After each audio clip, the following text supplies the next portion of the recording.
I like to have a good sense of humor, but I always suspected that the White House watches this program. Hearing Press Secretary Robert Gibbs yesterday, I can now confirm it. Can I say this? I watched Fox yesterday. Actually, that was good to hear. He was watching me. Here's what was not. Robert Gibbs jumping all over my colleague Wendell Golan for something former FEMA Director Michael Brown said about the administration's handling of this Gulf oil spill on my program the night before. First, here is what Mr. Gibbs said Mr. Brown said. Mr. Brown, FEMA Director Brown under Katrina, intimated on Fox, and it wasn't, I will editorially say, didn't appear to be pushed back on real hard, that this spill was leaked on purpose, in order for us to walk back our environmental and drilling decisions, and that the leak that we did on purpose,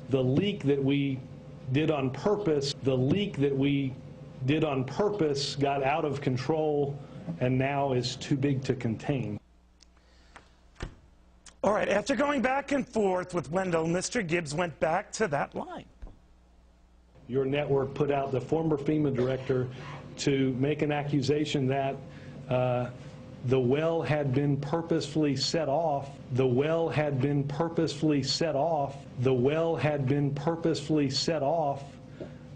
In order to change an offshore drilling decision.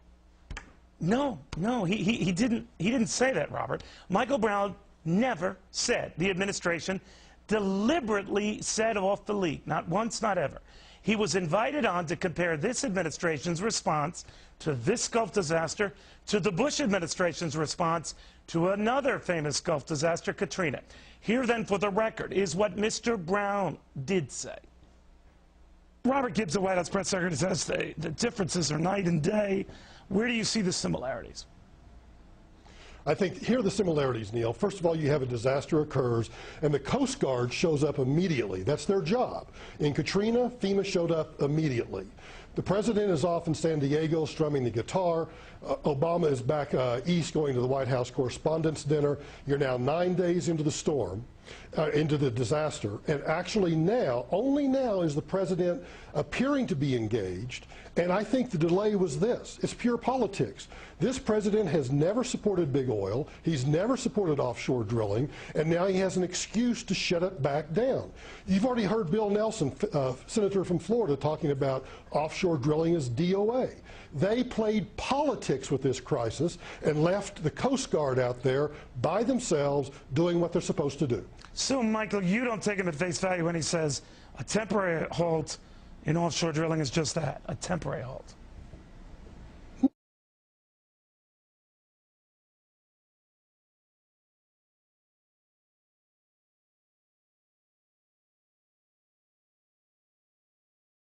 No. Look, Bill Nelson, and you know, they don't say these things without it being coordinated. And so now you're looking at this oil slick approaching, you know, the Louisiana shore. According to certain NOAA and other places, if the winds are right, it'll go up the East Coast.